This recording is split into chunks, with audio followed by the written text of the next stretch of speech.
Hi everybody, Natan Verhovsky here, and I wanted to guide you through vlog number 7. Here we'll be talking about the first pillar in the Peak Performance Personal Momentum Program. Here we'll be talking about intent and desire. We'll look at 3 principles. Effectiveness is the measure of truth, the world is what you think it is, and your intent dictates your reality. We'll go through 2 drills, the Blackboard Highlight Drill and the Success Vault. And lastly, I'm going to leave you with one question for your personal mastery exercise. This is the first tenet. This is the first pillar. This is the first component that is critical to the Peak Performance Program. That's why we're looking at intent and intensity. So let's get right into it. Effectiveness is the measure of truth. If you take a look at any principle, any body, foundation, or organization of knowledge that you've come to know in your life, and you look at it as effectiveness and efficient instead of just as an absolute truth, you'll be able to go further without any self-imposed limitations, whether you look at it in your language, in your speech, or in your actions. If you eliminate words like would, could, should, and such, and replace them with the positivity, you'll no longer be limited by yourself to those words. Effectiveness and how well something is represented and how efficient it is and serves the purpose should be your ultimate measure of truth. As a simple example, take the word but and replace it with something such as and. So if you use the sentence, I am tired, but I want to go to the movies, nothing happens. If you instead say, I am tired and I want to go to the movies, okay, maybe don't see a boring movie so you don't fall asleep. Maybe pick something with action, but it doesn't limit or stop your movement, whereas but absolutely does.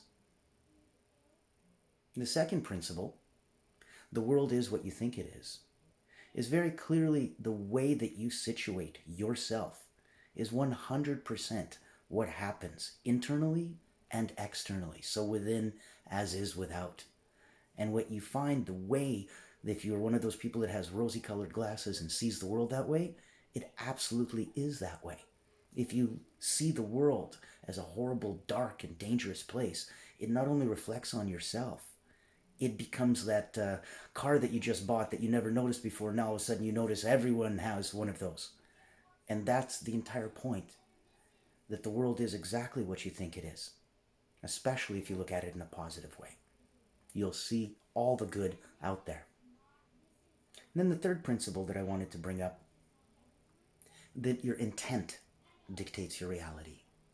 So if you're to go through an incredibly painful experience, such as, let's say, having a root canal at the dentist without any anesthetic, it'd be something that'd be scarring and traumatic and very, horrible for most people to consider having to go through. And yet, if you take a look at what a woman would go through with childbirth, many infinite multiples of pain higher, she doesn't look at it the same way because her intent is completely different and it overrides all of the pain and everything underneath it and completely changes her reality. If you change the way you think and what you believe, it'll change the way you act and how you see and perceive the world. And that'll ultimately change your thinking, and that'll change your world. Now, for the 2 exercises that I'd like to go through, these are the drills, and they're not exactly the entire routine, but they'll give you a good taste for it. First, we're going to go through the Blackboard Highlight Drill. Here, if you take a deep breath in through the nose, out through the mouth, close your eyes. Imagine a blackboard all the way at the end. You're walking into a room. It's a room that's very familiar to be. It could be a classroom that you've been in from many years ago or very recently. Walk past the desks, the chairs, the windows, the walls. Get past the teacher's desk all the way up to the front. There's a giant blackboard. Now that you're standing in front of the blackboard, very silently nod your head. Good. In front of you, you'll see a chalk and an eraser. Pick up the chalk. Draw the number 1 and then put a circle around it. When you're finished, put down the chalk. Good. Pick up the eraser and erase the number 1 and the circle. Then put down the eraser. Good.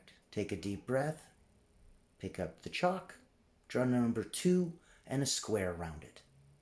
Put down the chalk. Good.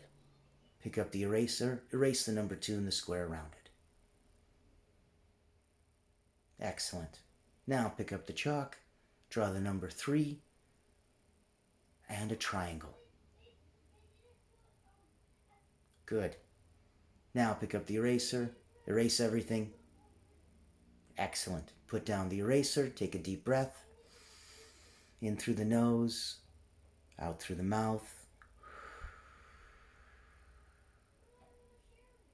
Excellent. Let's walk past the desks and chairs, past the walls, the windows, get all the way out back into the hallway. Let's go down the hallway. Let's go to a special door. This will be your secret room. You'll be the only one that has the combination, the only one who has the key. You're the only one that can get in here. Now, get into your room, and let's take a look. Let's go into your success vault. Again, you're the only one that has the combination. You're the only one that has the key. You're the only one who can get in here. In here are going to be copies of every successful moment you've ever had. The highlights, the pinnacles, the greatest achievements, accomplishments, and feelings you've ever had. When you choose, you can take any of these at random, and you can watch them. You can watch them on the giant screen in front of you, either first person, and relive them yourself through your own eyes, or you can sit back and watch them on the couch, and you can look at it third person, and you can see the way it is on the outside and how you looked. Both are excellent for peak performance and analyzing your performance. Both are excellent to reflect upon past achievements whenever the mood desire strikes you. From here, we back up. We would exit and lock up our success vault, lock up our magic secret room. We would go back out the hallway, and we would exit the room. Take a deep breath, in through the nose, out through the mouth. Open your eyes and relax. And that would be a simple routine. And those would be the first 2 in there that we'd be following in order to go and do some more work. Now, let's take a look, and I'll leave you with this final point because I apologize for the length of this video. It's action-packed and it's very filled with a lot of information as well. So what I want to leave you with is a personal mastery exercise. And this is one of several that you'll find at the end of the intent, the desire chapter. The question is simple. If you knew that you categorically, absolutely could not fail, no matter what, an angel blessed you with 3 wishes, and no matter what could happen, you could not fail. You could do 3 things, and you were guaranteed not to fail. What would you do? Write those down, and next to them write down what's stopping you from doing those right now. And that's what I'll leave you with for now. I'm Natan Verhovsky. Thanks so much, and I'll see you guys in vlog 8. Looking forward to everyone, and let me hear your feedback. Thank you.